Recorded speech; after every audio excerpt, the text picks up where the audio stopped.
ప్రభునామమునకు ఘనత కలుగును గాక. సామెతల గ్రంథం 28వ అధ్యాయము 27వ వాక్యము. బీదలకు ఇచ్చువానికి లేమి కలుగుదు. ప్రియమైనటువంటి దేవులారా, జ్ఞానాన సొలొమోను చెప్పినటువంటి మాటలు ఇవి మనం గమనిస్తున్నాం. బీదలను కనికరించువారు యెహోవాకు అప్పిచ్చువారు వారి ఉపకారమునకు ఆయన ప్రత్యుపకారం చేయను అని సామెతల గ్రంథము 19వ అధ్యాయం 17వ వాక్యంలో మనం చూస్తున్నాం. మనం ఎందుకు వీధులకు ఎందుకు ఇవ్వాలి అంటే, వీధులకు ఇచ్చేవారు యెహోవాకు అప్పిచ్చేవారు అని చూస్తున్నాం. ఎందుకంటే మీ ధనము దేవుడు మత్తయి సువార్త 6వ అధ్యాయం 19వ వాక్యంలో ఏం చెప్తున్నాడంటే, భూమి మీద మీ కొరకు ధనము కూర్చుకొనవద్దు, పరలోకమందు ధనం కూర్చుకొనుడి. అక్కడ మీ ధనము కన్ను వేసి దొంగలీరు, చిమ్మటలు కొట్టివేయరు, పరలోకమందు చిమ్మట కొట్టివేయదు అని దేవుని వాక్యంలో మనం చూస్తున్నాం. కీర్తనలు 41లో అయితే వీధులకు ఇచ్చేవారిని గురించి, వారికి దేవుడు చేసే మేలను గురించి చెప్పబడి ఉంది. 1 నుంచి 3 వాక్యాల్లో బీదలను కటాక్షించువాడు ధన్యుడు, ఆపత్కాలమందు యెహోవా వానిని తప్పించును, భూమి మీద వాడు ధన్యుడు, వాని శత్రువుల ఇచ్చకు నువ్వు వానిని అప్పగించువు, రోగశయం మీద యెహోవా వానిని ఆదరించును, రోగం కలుగుగా నువ్వు వానిని స్వస్థపరచును అని కూడా చెప్పబడి ఉన్నది. కాబట్టి ప్రియమైనటువంటి దేవులారా, వీధులకు ఇచ్చేవారికి ఎన్నో మేలు దేవుడు చేయవాడుగా ఉంటున్నాడు. ద్వితీయోపదేశకాండం 15వ అధ్యాయంలో 7 నుండి 11 వరకు కూడా దేవుడు హెచ్చరిక ఇచ్చున్నాడు. నీ దేవుడైన యెహోవా నీకు ఇచ్చు దేశంలో ఎక్కడైనాను నీ సహోదరులో ఒకడు బీదవాడుగా ఉండిన ఎడల, బీదవాడైనా నీ సహోదరుని కరుణించకుండా నీ హృదయం కఠినపరచుకొనకూడదు, నీ చెయ్యి ముడుచుకొనకూడదు. వాని కొరకు అవిశ్యముగా చెయ్యి చాచి వాని అక్కరలో చొప్పున వానికి సహాయం చేయవలెను. బీదవాడైన నీ సహోదరుడు నీ ఎడల కటాక్షము చూపకయు నువ్వు వానికి ఏవి ఇవ్వకయు పోయిన ఎడల, వాడొక్కవేళ నిన్ను గూర్చి యెహోవాకు మొరబెట్టునేమో అది నీకు పాపమగును అని దేవుని వాక్యంలో మనం చూస్తున్నాం. నువ్వు నిశ్చయంగా వానికి ఇవ్వలేను అని ఖచ్చితంగా దేవుడు ద్వితీయోపదేశకాండంలో చెప్పి ఉన్నాడు. వానికి ఇచ్చినందుకు మనసులో బాధపడకూడదని కూడా ఉంది.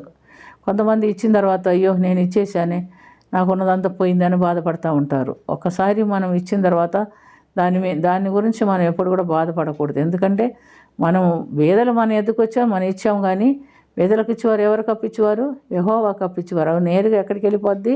దేవుని సన్నిధికి వెళ్ళిపోద్ది అని మనం మాట మాత్రము మనం మర్చిపోకూడదు. ఇందువలన నీ దేవుడైన యెహోవా నీ కార్యములన్నిటిలోనూ నువ్వు చేయు ప్రయత్నములన్నిటిలోనూ నిన్ను ఆశీర్వదించును అని చెప్తున్నాడు. బీదలు దేశంలో ఉండక మానరు. అందుచేత నీ దేశంలో నువ్వేం చేయాలి? నీ సహోదరుల పట్ల నువ్వు బీదలకు అవశ్యముగా సహాయం చేయవలెనని ఖచ్చితంగా దేవుని వాక్యంలో దేవుడు పలుమార్లుగా హెచ్చరిక ఇస్తున్నట్టుగా మనం చూస్తున్నాం. అయితే మనం గమనించినప్పుడు అలా చేయకపోతే దేవుని ఉగ్రత మన మీదకి వస్తుందని కూడా యేసు ప్రభు మనం చెప్పాడు. లూకా 12లో ధనవంతుని గురించి చెప్పి ఉన్నాడు.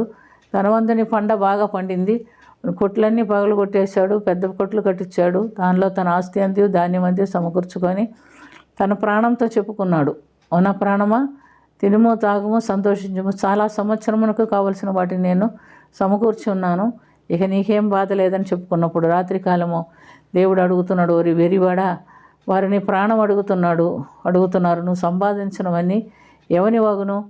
పరలోకమందు ధనం కూర్చుకొనకుండా వండువాని బ్రతుకు ఇలాగే ఉంటుందని దేవుడు చెప్తున్నట్లుగా మనం చూస్తున్నాం. పరలోకమందు ధనం కూర్చుకోవటం అంటే ఏమిటంటే, నీకు ఎంత దేవుడు ఇస్తాడో అందులో బీదలకు ఇవ్వవలసింది బీదలకి, దేవునికి ఇవ్వాల్సిన 10వ భాగం దేవునికి ఇచ్చినట్లయితే పరలోకమందు నీకు ఖచ్చితంగా ధనం కూర్చబడుతుంది. అలా చేయకుండా అంతా నాదే, నేనే అనుభవించాలా, లేదా నా బిడ్డలు అనుభవించాలా, మా వాళ్ళు అనుభవించాలని కూడబెట్టుకున్న వానికి ఈ లోకంలో దొంగలు కన్నువేసి తీసుకుంటారంట, చిమ్మట కొట్టివేస్తుందంట. కానీ పరలోకంలో అయితే అక్కడ చిమ్మట కొట్టివేయదు, దొంగలు కన్నువేయదు. అక్కడ నీ ధనం నీ కొరకు ప్రత్యేకపరచబడి ఉంచబడి ఉంటుంది.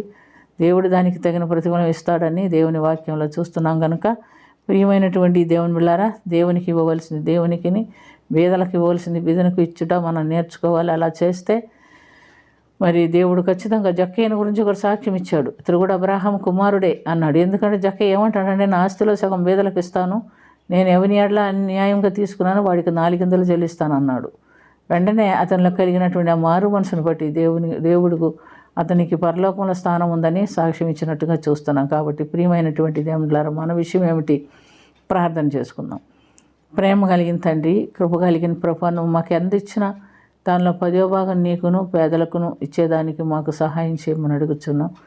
ఎవరు కూడా నీ వాక్యానుసారమైన జీవితం జీవించకుండా ఉండని వద్దు ప్రభా. ప్రతి ఒక్కరూ వాక్యానుసారమైన జీవితం జీవిస్తూ నీ ఇవ్వబోచిన బహుమానం పొందుకునేదానికి సిద్ధపరచమని, దీవించమని, కరుణించమని యేసుక్రీస్తు పుణ్యనామమున అది వెకిలి వినయంతో అడిగి వేడుకొనుచున్నాము తండ్రి. ఆమేన్.